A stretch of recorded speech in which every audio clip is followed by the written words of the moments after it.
Salut à tous. Ces dernières semaines, le monde de la tech a été, complètement secoué. Et là, on ne parle pas de petites mises à jour, hein, non. On parle de changements fondamentaux, des trucs qui redéfinissent vraiment notre rapport à l'intelligence artificielle. Allez, on plonge dedans. Et non, ce n'est pas du tout une exagération, on est vraiment à un point de bascule. Vous savez, les concepts qui nous paraissaient de la science-fiction il y a à peine 6 mois, eh bien aujourd'hui ça devient notre réalité. Ça a des conséquences directes sur notre travail, sur la sécurité de nos données, sur la création, bref, sur tout.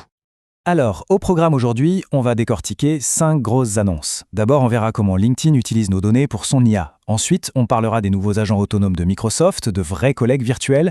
Puis on verra l'IA de Meta qui, elle, se passe d'Internet. On enchaînera sur les nouvelles stratégies d'OpenAI. Et pour finir, une petite histoire, une anecdote assez croustillante qui révèle les tensions au sommet de la tech. Allez, on attaque avec le premier point. Et ça concerne des millions de professionnels. LinkedIn, la plateforme que tout le monde connaît, qui appartient à Microsoft, vient de prendre une décision, disons, stratégique et majeure concernant nos données. Voilà, c'est officiel, c'est tombé. Les infos qu'on met sur nos profils, elles ne servent plus seulement à trouver un job ou à se connecter avec des confrères. Non, elles deviennent le carburant, la matière première pour entraîner les intelligences artificielles du réseau. Et c'est là que ça devient intéressant, parce qu'il y a une vraie tension. D'un côté, Microsoft nous dit « Hey, c'est pour vous, on vous prépare des outils sur mesure, hyper personnalisés ».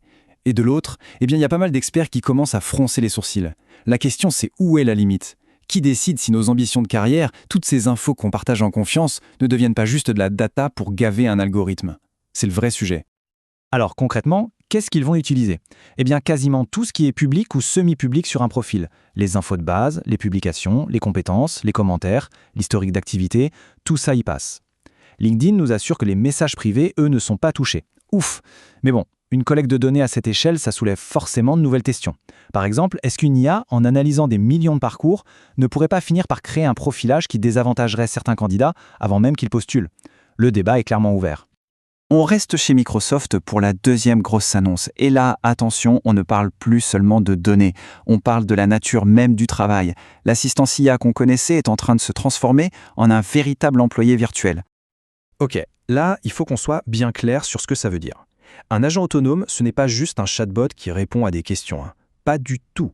C'est un système qui est capable de planifier, d'agir et de mener une mission de A à Z, tout seul. En fait, on passe d'une IA qui réagit à une IA qui agit. C'est toute la différence. On ne lui dit plus « fais-moi ça ». Non. On lui dit « voilà l'objectif, maintenant débrouille-toi ». Et l'agent, lui, va pouvoir gérer des suivis, analyser des dizaines de documents, synthétiser toute l'info, et tout ça sans qu'on ait besoin d'être constamment derrière son dos. Et l'échelle de tout ça, c'est juste colossal. Cette technologie va être intégrée directement dans Microsoft 365. Ça veut dire qu'elle pourrait potentiellement transformer le quotidien de plus de 400 millions de professionnels. Oui, 400 millions. C'est sans doute l'une des plus grandes révolutions du travail de bureau jamais annoncée. Troisième annonce, et cette fois, on change de crèmerie, on va chez Meta. Et là, on touche à un truc fondamental, un vrai changement de paradigme, l'endroit où l'IA fonctionne. Parce que jusqu'à maintenant, l'IA, elle vivait surtout dans le cloud, sur des serveurs à des milliers de kilomètres.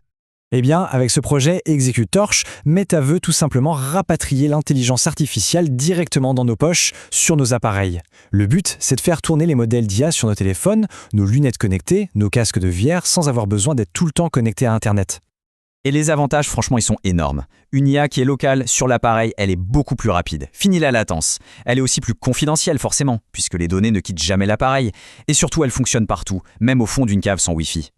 Et il faut bien voir que cette technologie, c'est la clé de voûte pour toute la prochaine génération de matériel. On parle de lunettes qui traduisent une conversation en temps réel, de robots domestiques beaucoup plus réactifs. L'avenir de l'IA va se jouer de plus en plus loin des gros data centers, c'est une certitude.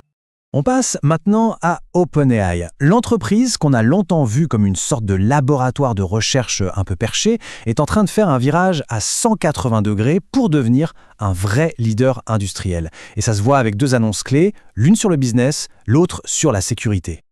D'abord, Sora. Fini le jouet technologique, la démo sympa. Sora devient une véritable industrie. En passant à un modèle payant, OpenAI va d'abord pouvoir couvrir ses coûts de calcul qui sont, on s'en doute, astronomiques. Mais surtout, et c'est ça le plus important, ils vont mettre en place un système pour rémunérer les créateurs humains dont les œuvres ont servi à entraîner l'IA. C'est une reconnaissance fondamentale. C'est la première fois que la valeur du contenu humain est officiellement intégrée dans le modèle économique. Et en même temps, OpenAI développe un outil pour se surveiller elle-même. Ça s'appelle Aardvark. Imaginez une IA qui est experte en cybersécurité et qui passe son temps 24 heures sur 24 à analyser le code des développeurs pour y trouver des failles. Et le plus fou, c'est qu'elle apprend du style de chaque équipe pour être de plus en plus pertinente. En gros, c'est l'IA qui sécurise l'IA. Allez, pour finir, une histoire un peu plus personnelle, mais qui en dit vraiment très long sur l'ambiance qui règne dans la Silicon Valley en ce moment. Une anecdote assez surprenante qui met en scène deux des plus grandes figures de la tech, Sam Altman et Elon Musk. Alors, accrochez-vous, c'est assez ironique. En 2018, Sam Altman, le patron d'OpenAI, précommande la fameuse supercar électrique de Tesla, le Roadster. Il lâche 250 000 $. 7 ans plus tard, toujours rien. Pas de voiture. Bon, un peu agacé, il demande à être remboursé. Et là, réponse de Tesla, impossible. Apparemment, les conditions de précommande ne sont pas remboursables. Comme quoi, même quand on est milliardaire, il faut bien lire les petites lignes. Bon, au-delà de l'anecdote qui est assez drôle, ça symbolise vraiment la fracture entre ces deux hommes qui, à une époque, étaient alliés. Il ne faut pas oublier que Musk a cofondé OpenAI avant de claquer la porte. Aujourd'hui, il en est devenu l'un des plus grands critiques. Donc cette petite histoire de voiture, c'est un peu un clin d'œil à leur relation qui est devenue, disons, très très tendue. Bon, si on résume tout ça, on assiste vraiment à 4 changements majeurs. Premièrement, nos données perso deviennent le carburant de l'IA Pro. Deuxièmement, l'IA n'est plus un assistant, elle devient un collègue autonome. Troisièmement, l'intelligence quitte le cloud pour s'installer directement sur nos appareils. Et enfin, quatrièmement, les outils comme Sora créent une véritable économie, une industrie structurée et payante. Toutes ces avancées, c'est absolument fascinant. Mais ça va à une vitesse vertigineuse. Et tout ça est mené par une poignée de très grosses entreprises. Du coup, la vraie question qui reste, c'est celle-ci. Qui définit les règles du jeu ? Qui s'assure que cette révolution va vraiment bénéficier à tout le monde et respecter nos droits ? C'est sans doute le plus grand défi qui nous attend. Merci d'avoir suivi cette analyse.